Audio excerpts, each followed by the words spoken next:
conducting our feedback poll at the end of the session, so please stay with us throughout. Without further ado, I will now pass the time to Dr. Michael. Over to you, Michael.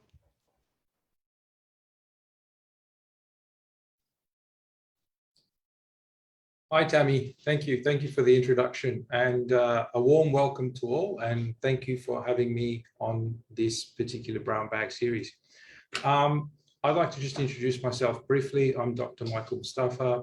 Tammy has introduced me quite well, and it's right. I am the head of Division of Applied and Work Psychology at the University of Nottingham. As a researcher, I have been researching this topic on how to make organizations more innovative and entrepreneurial. So I will be sharing some insights from my own work and some of the best practices that I've done in terms of consulting with firms both in Malaysia, Singapore, Indonesia, and Thailand. But before we begin, given that it is a lunchtime over in Singapore, I just wanted to ask this question to the panel, and it could be a little bit of a controversial question to many of you joining us today, but where is the best hawker center in Singapore? So please, as sort of an icebreaker, jot down or put your answers in the Q&A section. So where is the best hawker center in Singapore? And let's see if we can come to some sort of agreement, if at all possible.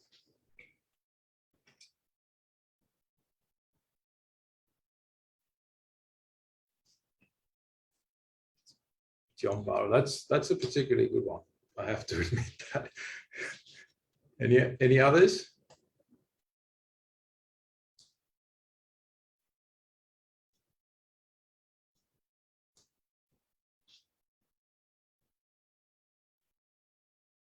I know that there's many out there. It's always a controversial topic, which is the best hawker center.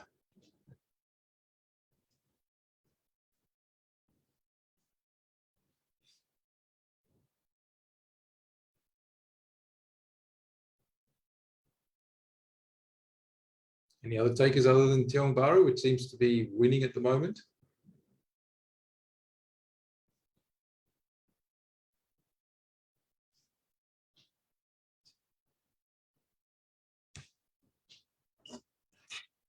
None? Right, maybe I'll start the session, and in a few minutes. Chat screen. Oh, there is. Oh, yes. Sorry, I was on the wrong chat screen there. Yes.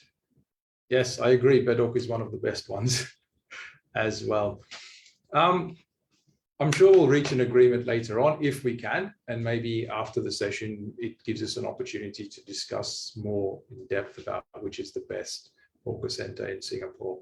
But without further ado, I'd like to just sort of begin this session and really just to talk about this idea of the global realities and what do we mean by this term corporate entrepreneurship.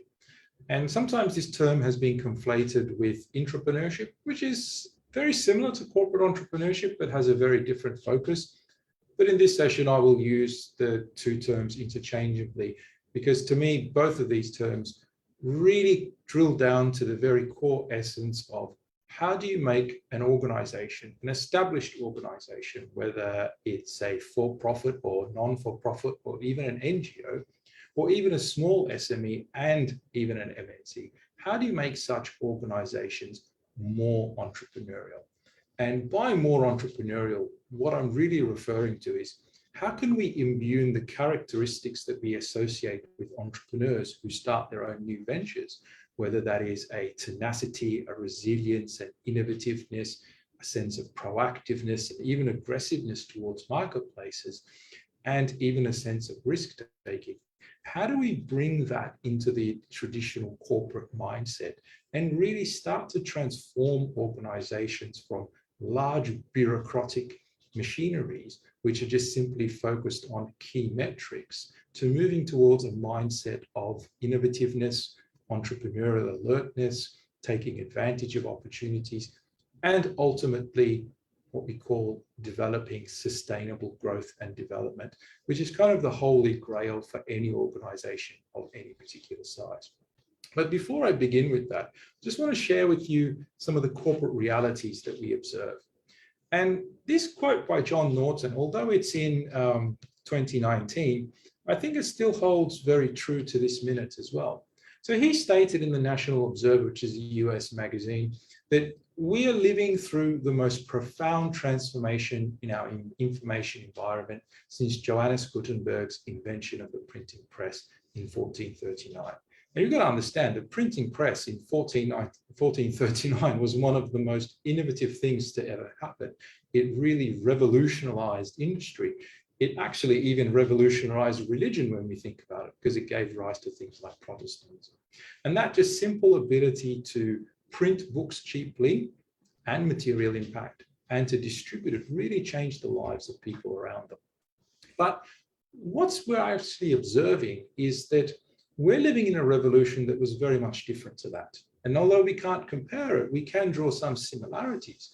But the important thing that we're observing right now is that change is ubiquitous. And by that, change is happening at what I call breakneck speeds. It's almost endemic in the sense. And what we're really observing is that change is becoming more and more unpredictable. As organizations look out beyond their own boundaries and look into their own industries and their competitors, and even look abroad, we're seeing change that cannot be categorized or is becoming more and more difficult to actually react to and even to predict in that sense. And this notion of unpredictability is actually posing a significant challenge for organizations, whether they are government institutions, whether they are large MNCs, or whether they're even small SMEs. They are all facing this notion of continuous and rapid change. Change is not happening over 5-year cycles or 10-year cycles. It's now happening on yearly to 3-year cycles as well. And as managers, we have to counter that trend. We have to find ways for growth. We have to find ways to actually break free from the shackles of change and set new standards. And what we're also observing is what we see as kind of hyper competition. And this has been the rise of globalization. And what we're also seeing now is kind of the deteriorating barriers of trade. So the famous sort of writer here is a guy called Freeman, who kind of introduced the flat world theory. And as part of his flat world theory, he was sort of emphasizing that we're at a point in the technological cycle, the growth cycle of industries, where technology means that competition is real fierce. Large MNCs don't fear large MNCs anymore encroaching onto their territory. They're actually quite scared of smaller SMEs and even startup enterprises who, through their own creativity and innovativeness, can take a huge bite out of these large MNCs. So how do you compete in this, what they call flat world view? Well, the answer is that we've got to turn to entrepreneurship. We've got to turn towards that entrepreneurial mindset and imbue it throughout the organization so that the organization becomes almost a living embodiment of entrepreneurial practice. That's what we say in terms of theory, but we all know as managers that is very, very difficult to do. And so the real challenge for many individuals and organizations is how do we start that transformational process? So let me talk a little bit about that a little bit more. Now, cast your own minds to your own organizations, whether I said they're large government organizations or whether they're government-linked corporations or even MNCs or SMEs. When you face challenges, when you face threats in terms of competition, when competitors come up with similar products or start eating into your profit margins, how does management react? And I always put up this graphic because while we can say come up with new product lines, do things differently, and look for new markets for growth, etc., by and large, what history has shown us and what most corporations tend to do is what is being exemplified in this kind of graphic here. It says, look, the competition has a big, stupid product. We need a big, stupid product of our own, and we need it now. That's where that sense of urgency comes in. And I'm sure many of you can relate to this, that this also happens in your own organizations. But what's telling about this picture or this image is how it is being portrayed. When we look at it, we can almost assume that the person barking the orders there is the CEO or the chairman saying to members of the board, this is what we've got to do. And in part, this has been the problem that we've faced, that when confronted with such challenges, many organizations have taken a top-down approach, giving directives from the top and forcing things to happen. When in reality, entrepreneurial behavior and entrepreneurial mindsets flourish when things occur in the bottom and transfer themselves up to the top of the organization. So for organizations to sort of succeed in such hyper-competitive environments or a flattened world, as Philman talks about it, we need to change the mindsets of those in charge. We need to get those individuals embracing that sort of entrepreneurial mindset of being proactive, for instance, not waiting for the competition, going out there and partnering, or taking an innovative approach to everything that they do. And that's actually often hard because as managers, we're often stuck in our own ways. We have our specific measures, our bottom lines, which we must hit all the time, and we rely on those measures. And we take comfort in the metrics that we work with because it's easy to measure. But think about a scenario like this where a organization does respond to the competition by simply mimicking what they do. But ask ourselves, is this a sustainable strategy in the long term? What makes those really, really successful firms or highly entrepreneurial? What makes them entrepreneurial to this day? And one thing that we can all agree on is that they've embraced this sort of entrepreneurial mindset as a long-term thing. We have to come to the realization that transforming an organization from responding to competition in this way to responding to it in an entrepreneurial manner is not going to happen overnight. It takes a lot of dedication and a lot of investment in time and resources by the organization. You might often think about it as the development of an entirely new strategy, which can often sit very uncomfortably with management because the returns to it may not be immediate. The immediate solution is, yes, build a new product that matches the competition and see how much of the competition's market share you can take away and how much profitability you can make as a result of that. That's the simple answer. But that doesn't answer the question, is that a long-term sustainable strategy? And many organizations have done this. I like to put this graphic up here because it kind of exemplifies what we talk about in terms of corporate failure. The reality is that when we break it down, even the most successful firms, and when I talk about the most successful firms, I'm referring to those that we see in the Fortune 500 fail and have failed miserably. And the statistic here points it out, 86% of the 1955 original Fortune 500 have failed. Now, if we cast our minds back, this Fortune 500 includes organizations which we would have never thought would have failed. Stalwarts of industry. Take Kodak, for example, famously went bankrupt in 2013. Kodak is an example of an industry leader. If we were talking about Kodak in the 1930s to the 1960s, it was imbued as one of the most innovative companies out there. If you want to understand the rise of Hollywood and Tinseltown, it goes hand in hand with the innovations brought about through Kodak. But what do we know about Kodak? Well, most people don't realize that Kodak in 1986 actually invented digital imaging technology. They were one of the first to actually invent the digital camera.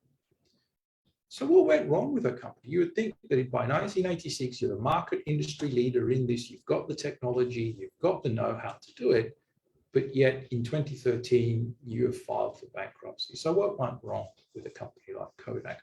Well, one of the key failure points of Kodak is that it stopped being entrepreneurial. It had a mindset of it cannot be invented anywhere else if it is not invented here. So they missed the digital revolution that started early in the 1990s, where companies like Fuji took over. They were able to quickly get into the digital imaging technology market and switch from going from films to basically digital imagery technologies. And as a result, this was a huge missed opportunity for a company like Kodak.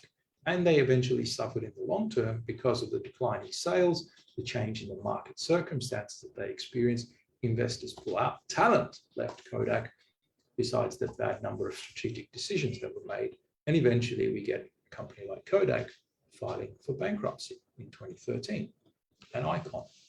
So this goes to sort of point to us that the age of progress is over.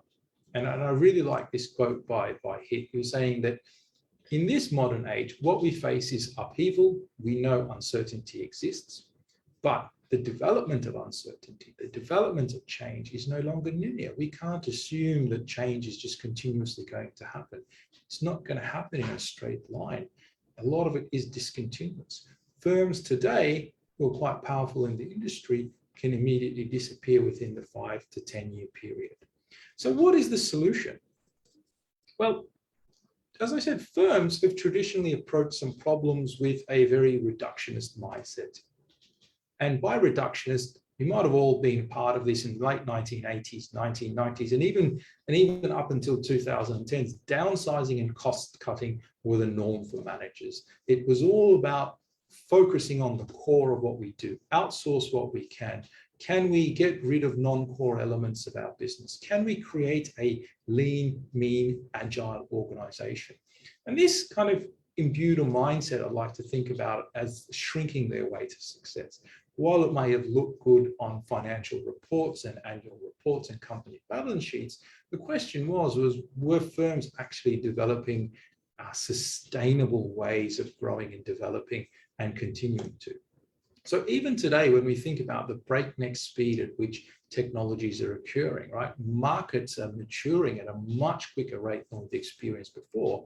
There is a new entrepreneurial imperative that is being put into place. Entrepreneurialism, that is acting and thinking like an entrepreneur for your organization, is almost a must. And that's why I kind of state here that companies at the end of the day, they must create, so look for new opportunities and even exploit and modify existing ones and create sustainable, innovative new businesses. And that's not just spin-off ventures that we talk about that you might hear with things like corporate venturing, but new businesses in terms of new profit lines, new markets, whether locally or internationally. And the pressure is huge. Not all firms are actually going to succeed in this, but let's think about the ones that have. So over here, I've got an infographic of what we call the most innovative companies of 2020. And it's kind of interesting here is the companies and the type of companies they are. In 1920, the most innovative company, or the company with the largest sort of market capitalization in the US, was a company called US Steel, and it was listed on the Fortune 500. It's still around today in various forms, but what we're seeing today is a real shift in what we call the source of innovativeness. So you can see that a lot of these companies here are based around technology or consumer goods and services.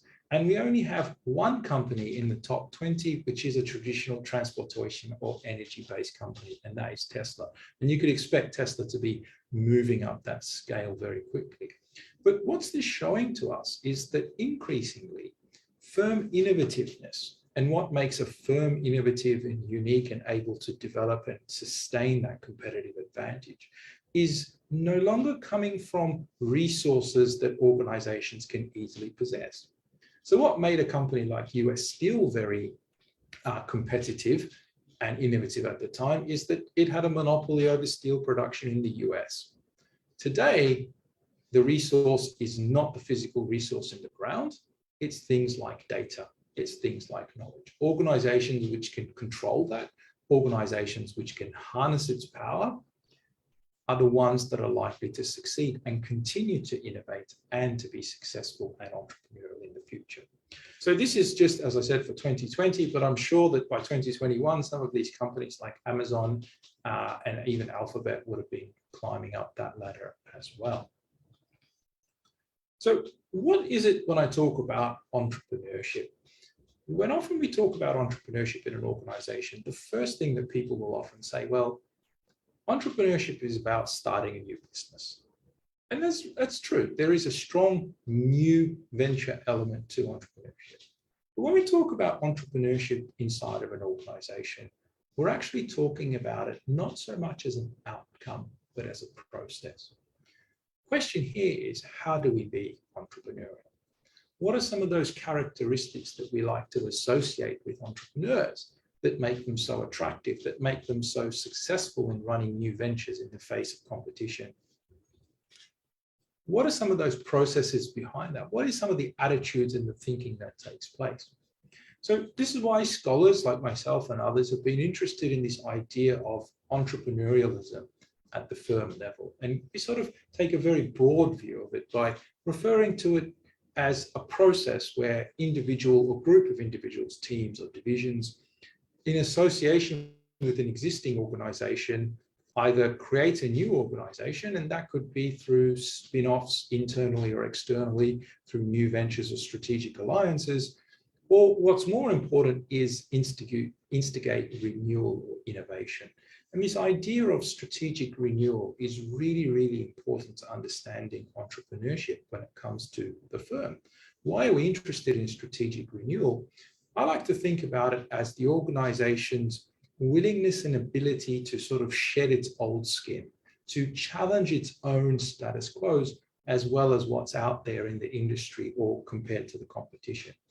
Without strategic renewal, innovativeness and entrepreneurial thinking becomes very, very hard.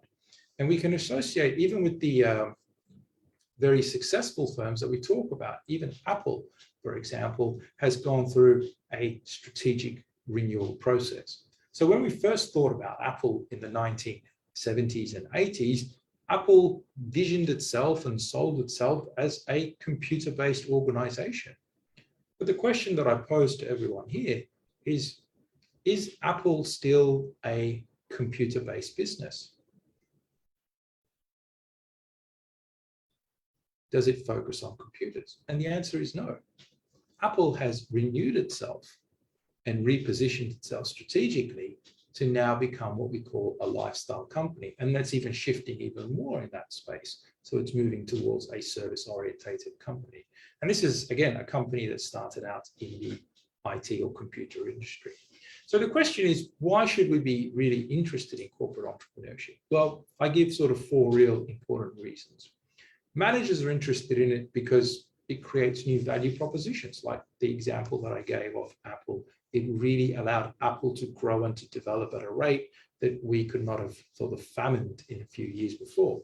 It's also a way of introducing constantly new products and services, or even tinkering with what we call new business models. You can take examples of companies like Grab or even Uber in Singapore in its short-lived history. These are companies that have challenged the established norms by adopting more entrepreneurial mindsets into the way they do things. But beyond that, that physical bit that we actually see, it's also about kind of optimizing and evolving the way that things are done in the organization and how products are actually brought to market. So one of the most innovative companies, and it slipped a bit in the ratings recently, is a company we don't think of when it comes to innovativeness, and that is Nike. So Nike is actually very innovative, not only because of the new products and services that it creates, but of the way how it has brought those products to you and me as consumers. So you can see Nike flagship stores, you can have Nike online sales portals, which allow customization of products. You even have Nike live events. All of those have kind of disrupted, in a way, the traditional way of selling those products into the market space. But the benefits for entrepreneurialism go far beyond simply just coming up with new products or ways of bringing those products into the market space. And this is often what I call the unsung side of corporate entrepreneurship, which to me is far more important than the creation of new products or services. If you recognize, everybody nowadays wants to work for Facebook, Google, Grab, Uber, right, HP. These companies have no problem in attracting talent. And it's a natural say that individuals are naturally attracted to organizations that are innovative. One just has to look at entire areas like Silicon Valley in the US and how that has grown because of the sheer volume of entrepreneurial organizations there, which have brought in a lot of entrepreneurial talent who wants to work for them. The other added benefit is that it can have long-term well-being effects and productivity effects on those who work in an entrepreneurial organization. One of the key hallmarks for an entrepreneurial organization is that this firm belief in its people and that the people are its greatest assets, because that's where creativity comes from. That's where new ideas are going to come from as well. So you often see a lot of entrepreneurial organizations, heavy investments in programs designed to improve employee morale and a focus on productivity that goes far beyond simply the numbers.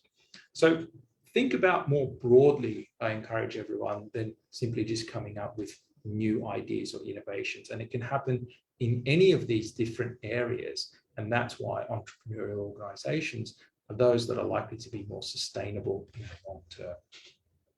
But I also have to caution everyone here.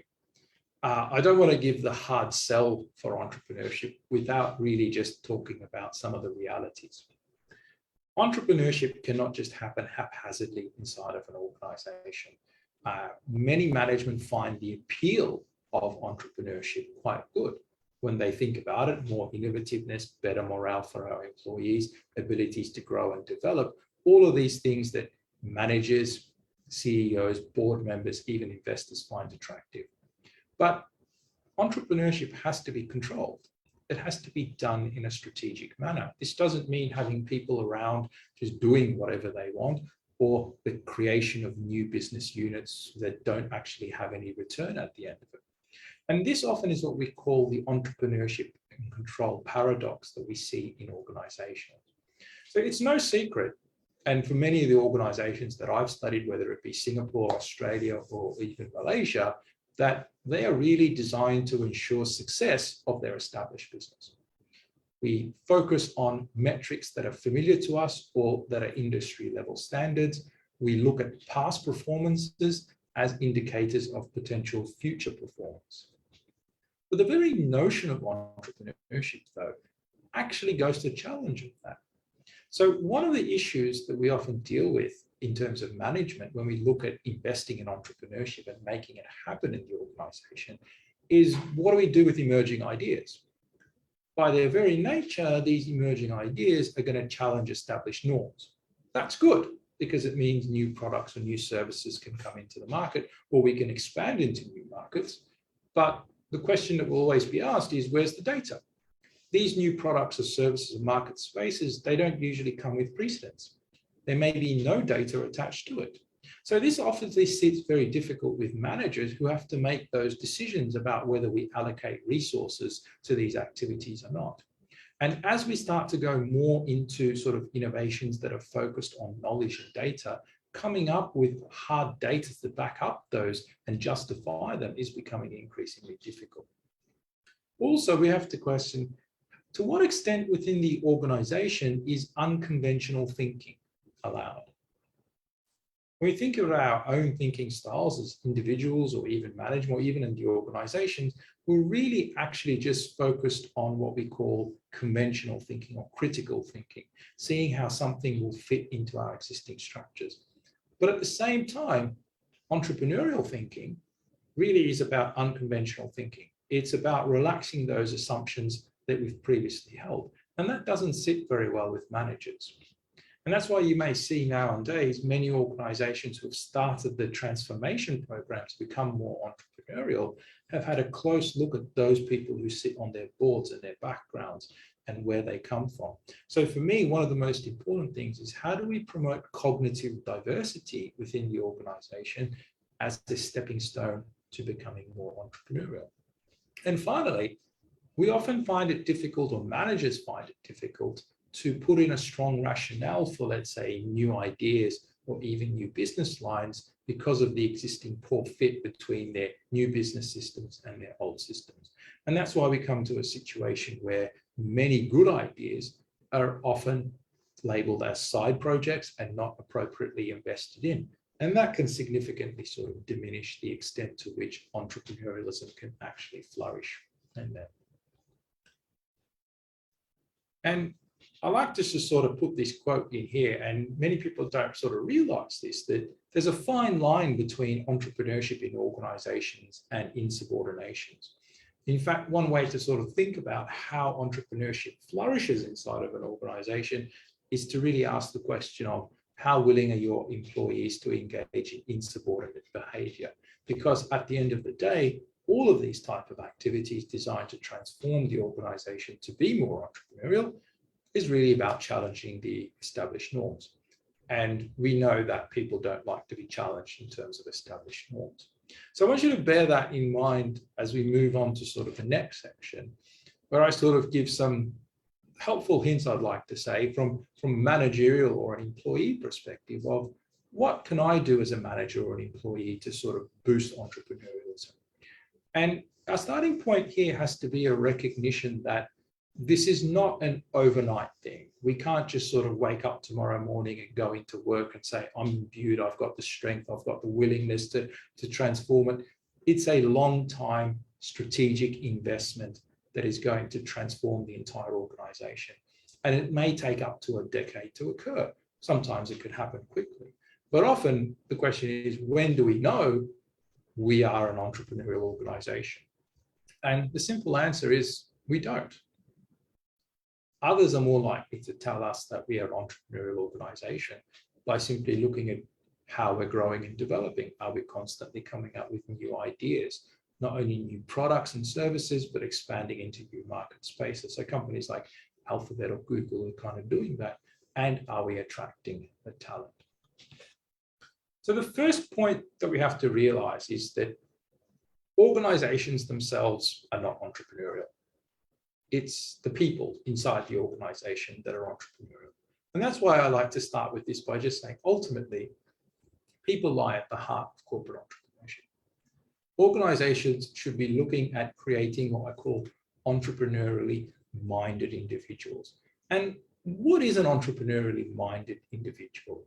Well, I've listed out here what I call 4 sort of key traits. Now, it's probably very hard to find somebody with all 4 of these key traits, but as managers, we can start to take some concrete steps in order to develop some of these characteristics and attitudes. And I'll talk about those a bit later on. So the first thing we notice about entrepreneurial individuals is that they have a strong self-belief in themselves. So they're very self-confident about what they're doing. They often have the necessary skills. Doesn't have to mean that they have a technical background, but they have what I call a beginner's mind or an open mind. And that's point number 2. But they're also courageous. They're willing to look at a risk and say, I'm going to chase that risk. I'm going to be willing and comfortable to step out of my role and even work with little autonomy to find and experiment with new ways of working. Or it could be experiment with sort of new ideas. And this is what makes Google very attractive to a lot of people, because Google encourages this courageous behavior and autonomy. And if you look at sort of some of the hiring practices of Google, what they're actually looking for is not sort of fresh grads out of university, but more people who've been working in previous organizations who've become what we call frustrated with the system because their ideas are not being pushed forward. So these are a gold mine for companies like Google who snap such people up. Also, the idea of a curious and open mind. So Einstein said that the real genesis of creativity is not so much of a particular skill, but more of a cognitive mindset, willing to sort of constantly challenge the norms and ask the questions of why and why. But at the same time, be also open to new ideas.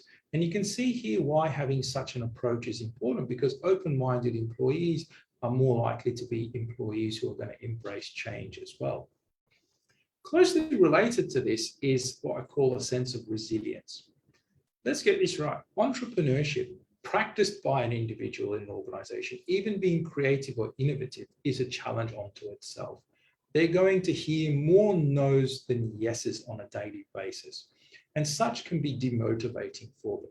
They're going to be thrown barriers and obstacles. They're going to have to constantly justify their expenditures or the time they're working on a new idea. And that is if an idea is successful. Often ideas can fail. So one of the key characteristics that we look for in people who to transform an organization is really that they must be willing to handle uncertainty. They must be willing to say, once I hit a roadblock, I'm going to find a solution around that particular roadblock. And that resilience can only develop over time as people become more and more courageous and confident in themselves. And finally, we may realize that entrepreneurially minded individuals in an organization are not always driven by the financial motive. In fact, one of the key outcomes, if you want, out of 3M, and I forgot the gentleman's name who invented it, was the Post-it stamp, right? The 3M Post. Now, that's a nice example of a failed idea that he was able to take on board and transform and make it into a success. But his key motive for that was that he was allowed to be in charge of the division that actually created that and brought it to market. So in effect, he became a CEO within the organization. And that was a very powerful motive. And often for very entrepreneurially minded people, this is kind of the driving force, not sort of the external financial motivation, but the internal motivation, the recognition from peers as a result of that. So when we talk about this, we have to sort of realize one thing. Very few organizations actually hire entrepreneurs. In fact, I don't think I've personally ever seen an advert from an organization trying to hire an entrepreneur. We may hire people who may be innovation managers, etc., but it's not the norm. So this gets to us, if organizations are trying to become entrepreneurial, is there a drive to make everybody entrepreneurial inside the organization? And the actual answer here is no. What we want, though, is to create what I call sparks of entrepreneurialism. So there may be small teams of people who are very entrepreneurial. It could be from the marketing division, it could be from the R&D division, it could be from the product design division. The key, though, is to continuously support these things, not to extinguish this kind of sense of entrepreneurialism. So it's about making sure that when people have good ideas, that they can be brought to management and that management can take an action on those. But it's also to create that sort of more individuals who are entrepreneurially inclined. They may or may not practice this entrepreneurialism in part of their organization, but that's not the point. The point is that if they do, we can easily provide more oxygen to those areas to enhance it. So you can appreciate when it comes to this, there's a couple of key things that have come up a lot in sort of my own research and other research as to what makes entrepreneurial cultures. Let's think of this as what doesn't make entrepreneurial cultures. First of all, we have to agree that a lack of support, without support, there's not going to be any entrepreneurial activity. It's only going to go so far outside of conversations or brainstorming sessions. Real entrepreneurship comes from support, not only from the top, but also from the middle level managers and the line managers all as well.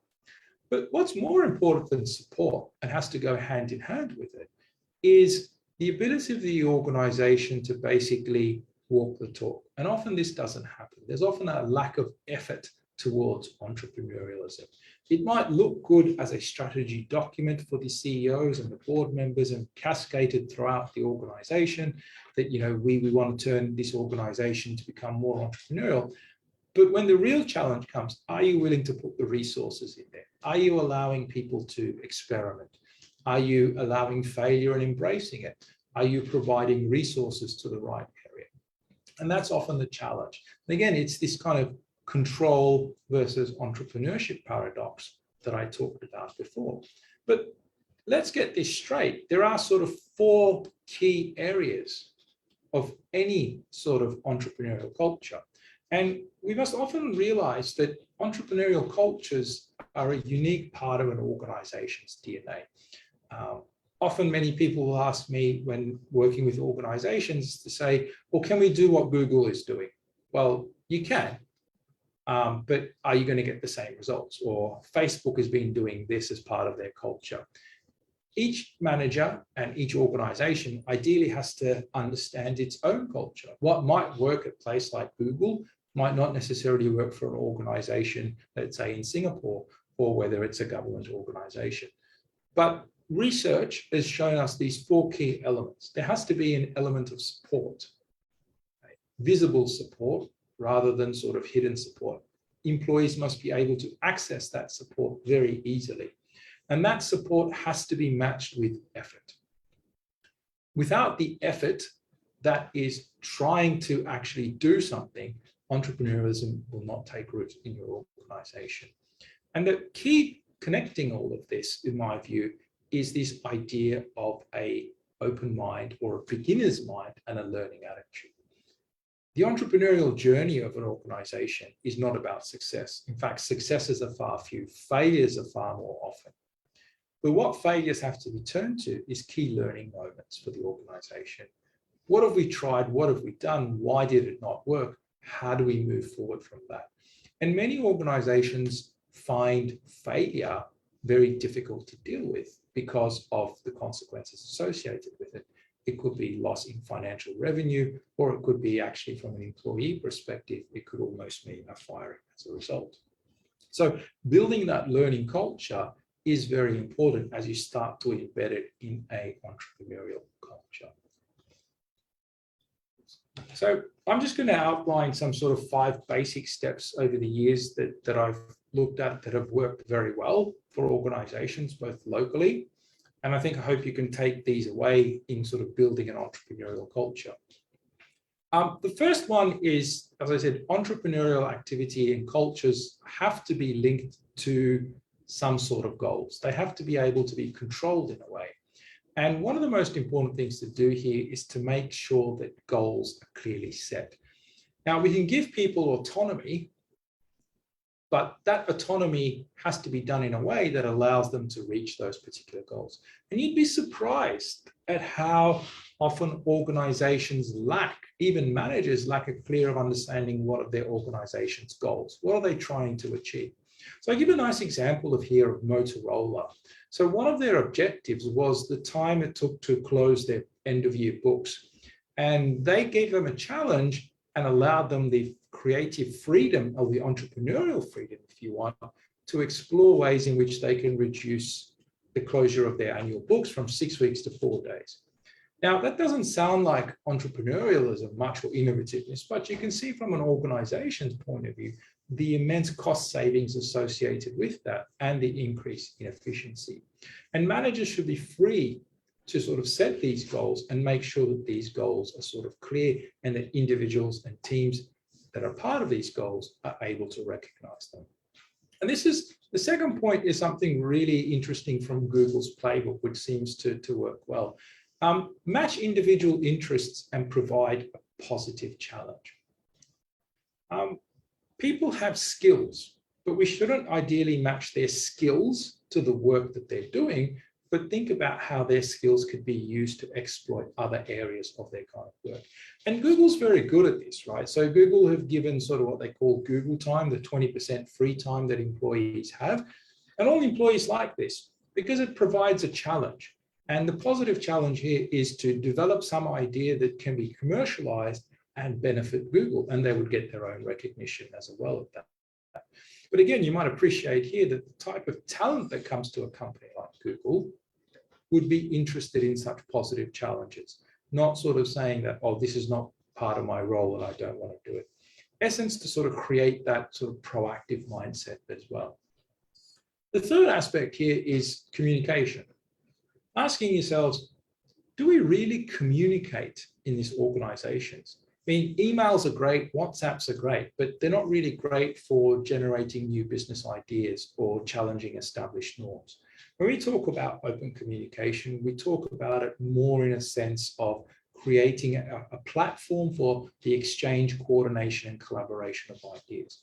And some useful tips here is be transparent with your communication. Make sure that people know what are the objectives. And this clearly aligns with the first point, the clear goal setting.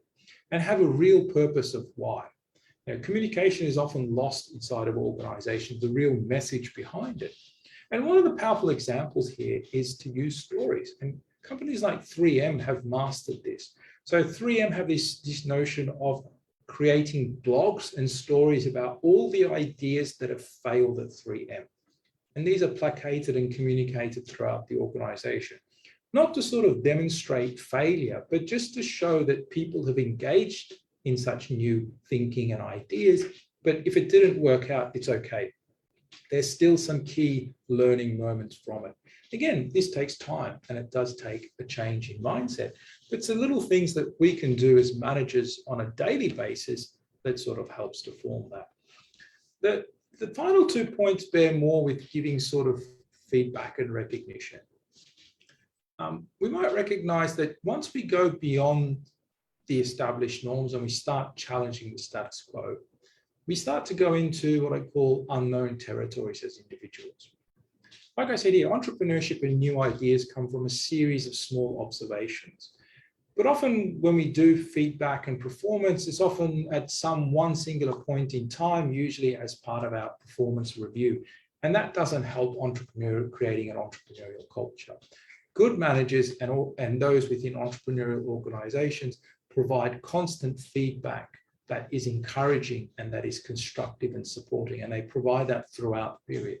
Because one of the ways that entrepreneurship flourishes in organizations is through the support of management. Management give voice to ideas that come into the organization, and they're able to cascade those to the higher levels. And that's why line managers and middle managers, if you're occupying those roles, play a very, very important role. But these people need to be aware of what's going on, and feedback is one way. And the final thing is, do we give equitable and generous rewards and recognition? So these are sort of two things that are often conflated together. First of all, we must recognize when people step out of their roles and be proactive and entrepreneurial. And you can imagine when we do end of year reviews, we often ask, well, what did you do that was different? What would you do that was entrepreneurial? And it's very hard to sort of quantify that. And many organizations have taken positive steps towards that. I've been working with some in Singapore that have created what we call idea databases, where people put their ideas, and these are recognized by both management and peers as well. And this is a really good way to encourage people to put forward their ideas that can transform the organization. But then how do we measure risk? Right? This is another question. How do we evaluate risk as part of our performance as a sort of feedback at the end of the day? And this is, again, creating that sort of learning culture. And it does take a lot of time for this to sort of set into play. But these are sort of, I think, 5 factors that you can have a conversation with your own managers, or if you are in a managerial position or a supervisory position, to maybe be cognizant and start putting these into place. And now sort of the downside to this as well. What I've talked about here is about creating great sort of entrepreneurial cultures, but the lessons that we've learned from looking at really entrepreneurial organizations is that we just can't give everybody everything that they want. We don't want to create a situation where risk-taking is freely encouraged and people go about taking risks. So we've got to find this sort of nice balance, and this is what we call the tensions paradox. Entrepreneurial activity and cultures has to be carefully managed, otherwise they will fail. So what I say here is, while we encourage, let's say, a tolerance for failure and risk-taking, and we say, that's great, you failed, but what have you learned from it? We don't tolerate incompetence. And there's a fine line there. And it's very hard for people to sort of understand that, but it's quite necessary as a result. In that sense, a willingness to experiment requires rigorous discipline as well. So it's a discipline to monitor costs and expenditures associated with it. And when we start to move towards what we call flat organization structures, we can't just assume that everybody is going to collaborate, because that's the real idea behind that. But we have to say we need strong leadership to guide people and bring people together. So all of these create what we call the paradoxical challenges.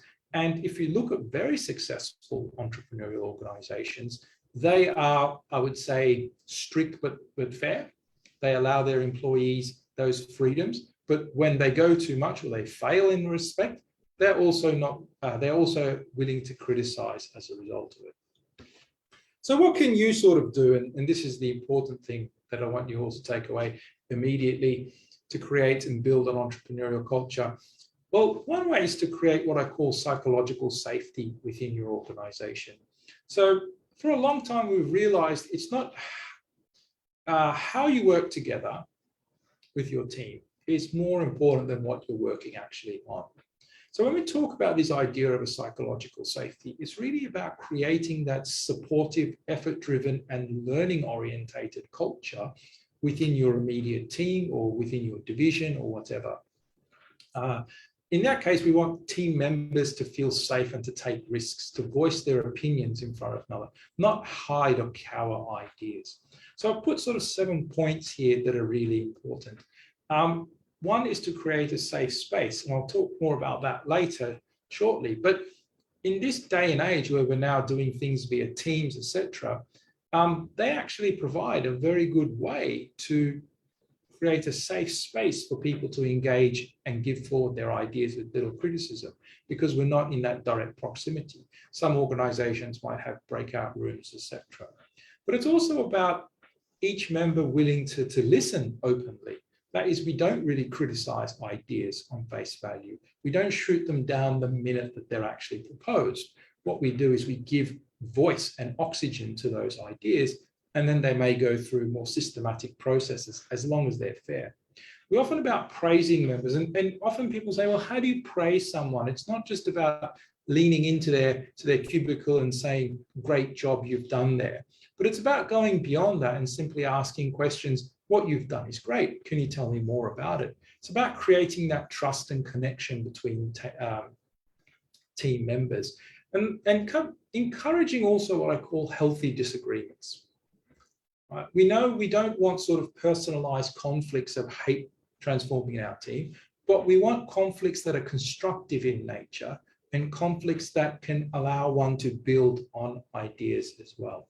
And so these are some of the openness attitudes that you can bring in as a manager to hopefully create that safe space.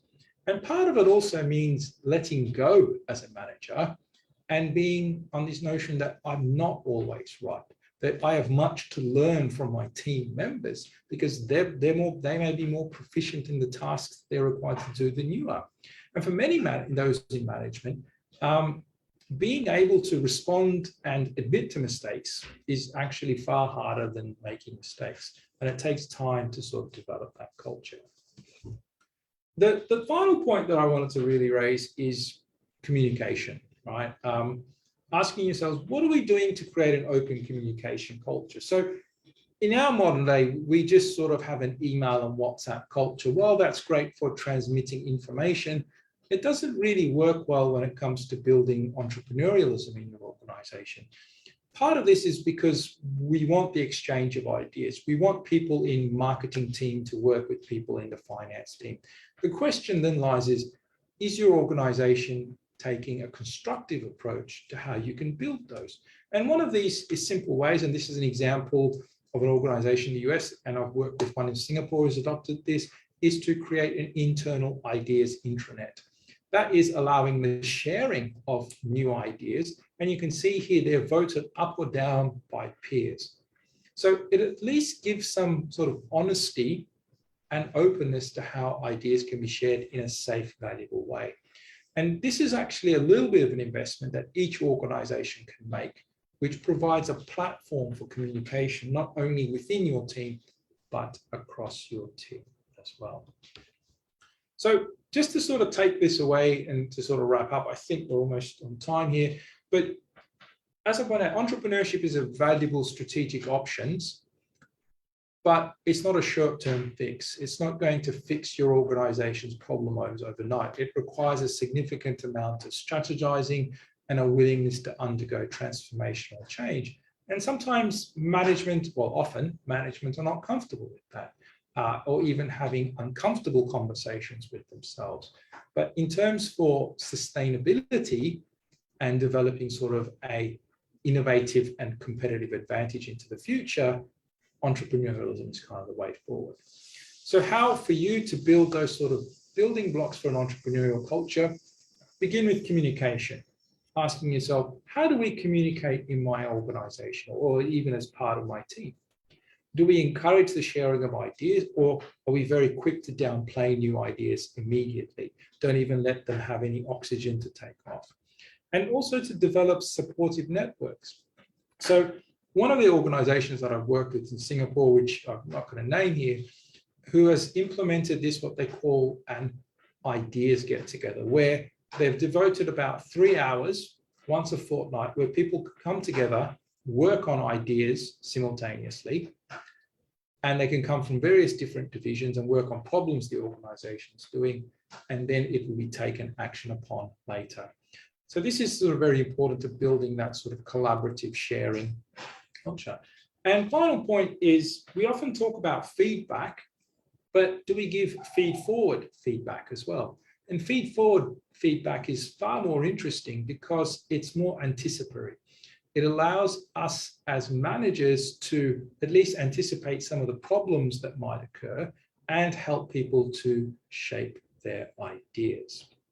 So that's just some key takeaways I think everyone can take away from here and slowly start, hopefully, transforming their organization to be a bit more entrepreneurial from the bottom up.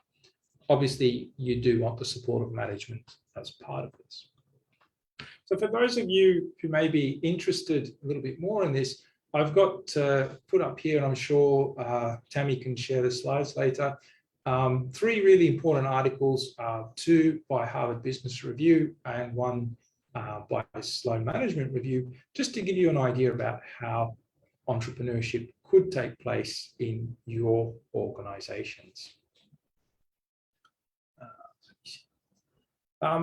Without further ado, I think I will just spend a little bit of time, if that's okay, just talking about the programs, and then I'll open up for a Q&A. So University of Nottingham has 2 programs running currently with PSB. So one of them is the Master of Business Administration, and we also have the Master of Business Administration in Finance. These programs can be completed within 24 months. And they're usually on a semestorial basis and often done in a block semester. So, for example, I will be teaching entrepreneurship and creativity in the December block, hopefully.